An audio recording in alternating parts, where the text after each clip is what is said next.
Hi, this week let's talk about downward facing dog. Downward facing dog is such a common pose. You'll find it in just about every yoga class, but it's often not taught how to do it well. So let's begin. Start in a tabletop position.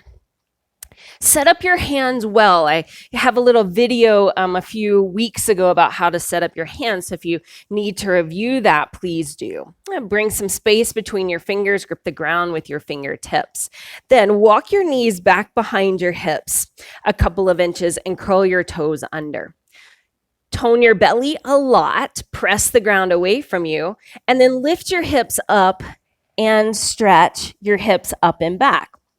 Now, if you feel like when you do this that you've got a lot of weight in your hands, it's very common to feel that way, and your upper back is kind of rounding towards the front of your mat.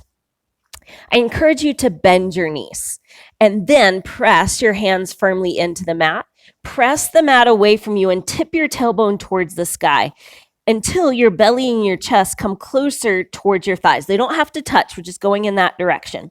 Continue to press down and away from you with your hands so you're feeling that big stretch through the back of your body.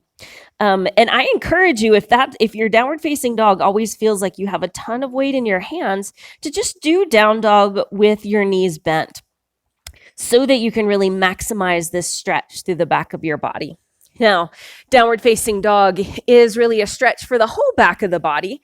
And certainly you can emphasize the stretch along the backs of your legs by straightening your legs. But until you can get that same length through your spine with your legs straight that you feel with your knees bent, again, I recommend that you stay with this bent knee version.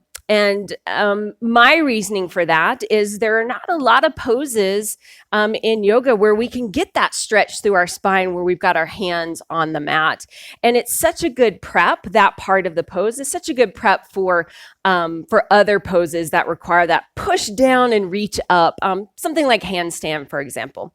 There are plenty of other poses that we do that stretch the backs of our legs. And so I don't believe that we need to use downward facing dog to stretch the backs of our legs. Again, certainly we can, but I think it's much more important to use downward facing dog to get a big length and stretch through the back of our body, our spine, the sides of our body, our arms, along the length of our arms and armpits. So again, if you're experiencing a lot of weight in your hands in down dog, you feel like your shoulders are over your wrists, try this version of bending your knees and really work to get that length through your spine. Every time you do downward facing dog, just do it with knees bent.